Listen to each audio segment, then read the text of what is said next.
One August 28, 2014, in a small town in Kazakhstan called Kalachi, a man named Viktor Kazachenko drove off to the nearest village on some errands, but never arrived there. He was found later just sleeping near his motorcycle. He woke up from his deep sleep a week later. When asked after he gained consciousness, he said, "My brain switched off. That's it. I don't remember. I came round on September 2nd. I understood, on waking up in the hospital, that I'd fallen asleep."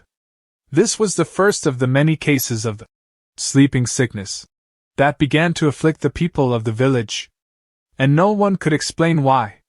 Since 2014, over a quarter of the population living in the village, which is now called Sleepy Hollow by the media, has stopped doing whatever they were doing and fell into a deep sleep. This phenomenon has been dubbed sleeping sickness by the scientists, who are now trying to analyze this mystery. The episodes of sleeping are marked by an instantaneous deep slumber that lasts days on end and has been designated as a coma by the doctors. Those who were affected woke up feeling confused and dizzy. Most of them do not recall what happened, and those who do report seeing frightening hallucinations.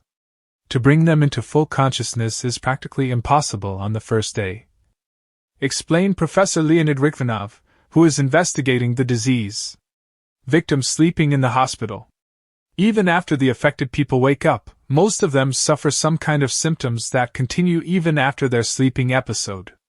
After the slumber, my blood pressure started going up for no reason.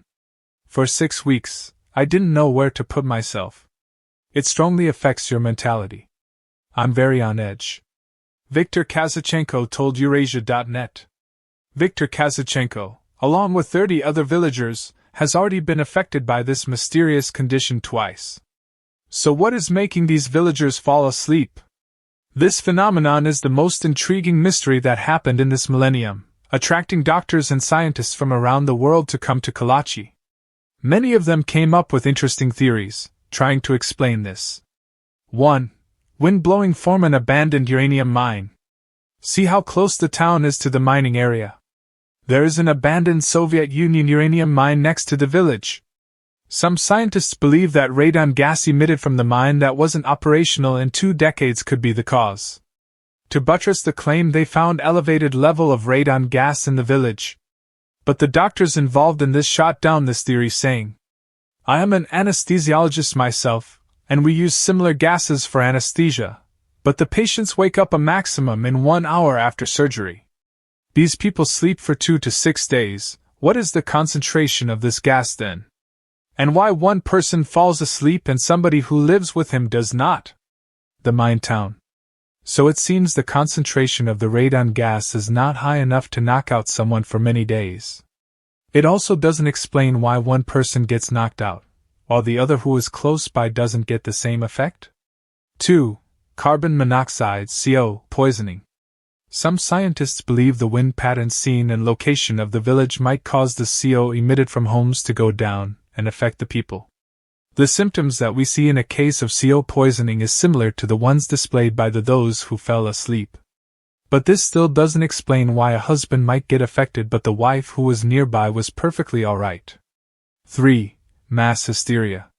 The dancing plague of 1518 was a phenomenon caused by mass hysteria that led to 400 people of the town dancing for several days straight without a break. Scientists believe this case of sleeping sickness might be a different type of mass hysteria, but the absence of conclusive evidence leaves this theory flat as well. 4. My theory, Jigglypuff is real. Jigglypuff is running amok in the village, stealthily singing and putting people to sleep. Despite all these theories, no one, in this day and age, was able to explain this phenomenon and put an end to this. As of today, the cases of people falling asleep for days at a stretch are still happening.